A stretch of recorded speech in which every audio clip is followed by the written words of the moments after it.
जाहीरनाम्यासाठी भाजपाने एक हटके कल्पना योजली आहे। जाहीरनाम्यासाठी भाजप आता जनतेचं मत घेणार आहे। जाहीरनाम्यामध्ये कोणते मुद्दे असायला हवेत यासाठी हे जनमत घेण्यात येणार आहे। राज्यातल्या प्रत्येक जिल्ह्यातून जनतेच्या सूचना मागवल्या जाणार आहेत। जवळपास 15 मार्च पर्यंत या सूचना पक्ष कार्यालयामध्ये पाठवण्याचं नागरिकांना आवाहन देण्यात आलेलं आहे। तर 9090902024 या क्रमांकावरूनही नागरिकांना जाहीरनामा कसा हवा याच्या संदर्भातल्या सूचना देता येतील।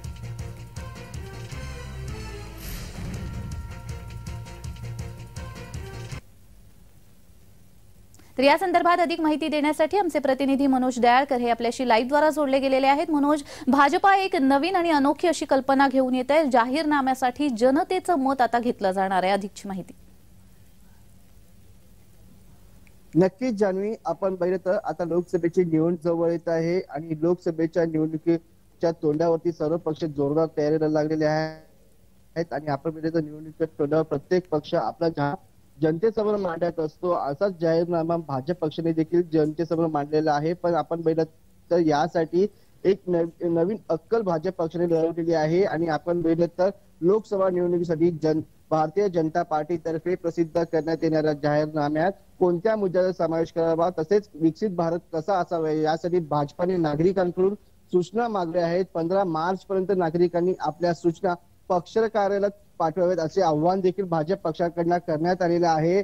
आणि आपण बघितलं तर चांगल्या सूचनांच्या संकल्पनामार्फत समावेश करण्याच्या हेतूने हे अभियान सुरू करण्यात आलेले आहे। त्यामध्ये आपण नमो ऍप, ट्विटर सारख्या अशा विविध मार्गाने नागरिक भाजपाला सूचना करू शकतात। तसेच आपण भाजपाकडून सांगण्यात आल्या सगळ्यात महत्त्वाचे म्हणजे मोदी सरकारच्या विकास कामाची माहिती देण्यासाठी विकसित भारत आणि मोदी की गॅरंटी रथ हा संपूर्ण मतदारसंघामध्ये फिरणार आहेत आणि त्याद्वारे सामान्य नागरिकांना आपल्या सूचना आहेत त्या भारतीय जनता पार्टीकडे करण्यात येणार आहेत। आणि आपण या व्हिडिओ व्हॅनच्या माध्यमातून धन्यवाद मनोज। 50 ठिकाणी समाजातील वेगवेगळ्या घटकांची धन्यवाद मनोज, तुम्ही दिलेल्या सविस्तर माहितीसाठी।